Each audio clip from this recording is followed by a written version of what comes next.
NFL Week 8 against the spread, coming off a 10-5 week. We're moving straight to Thursday Night Football, and I'm bringing some data. Carson Wentz is 7-0 on Thursday Night Football. The Chargers, on the other hand, are 0-4 against the spread in their last 4, but the Chargers are also 4-0, coming off a short week under Jim Harbaugh. So give me the Chargers to bounce back, who have lost 3 of their last 4. That's all the data you're getting. Just give me one of the best teams in football in Buffalo to cover 7.5 points against Andy Dalton, and also sprinkle on James Cook to score. I just think the Bengals have finally found something with Joe Flacco. They're finally believing in the quarterback position, so give me the Bengals to cover 6.5. Look, we don't even know for sure if Lamar's going to play, so I'm just going to take the Bears at plus 6.5 before I even know if he's in that game. I think the Bears are playing good football. I think Cleveland's offense used up all that juice against my Miami Dolphins this past week, so I'm going to take the Patriots to cover 7 points. A lot of points, but I think New England is just a really good football team that knows how to win their own games. Houston favored by 1.5 points, coming off an abysmal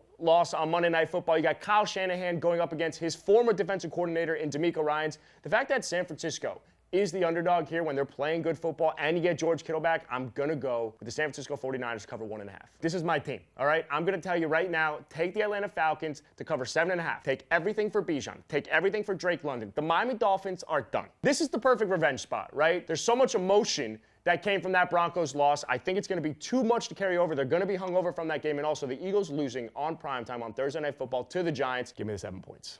Look, New Orleans is a fun and frisky team, but at the same time, Tampa is a far superior team. Give me the Tampa Bay Buccaneers, even with Mike Evans out, to cover 4.5. Indianapolis is the underachievers. Team of the year. You got the battle of the least points per game versus the most points per game. I'm going to take the 14.5 on Indianapolis because there's just no way in hell, no matter how many points Indianapolis scores, that Tennessee can even keep up. Did you know that Denver has not lost to the Dallas Cowboys since 1980? And as a result of that, even though it has absolutely nothing to do with the spread, I'm going to take the 3.5 points.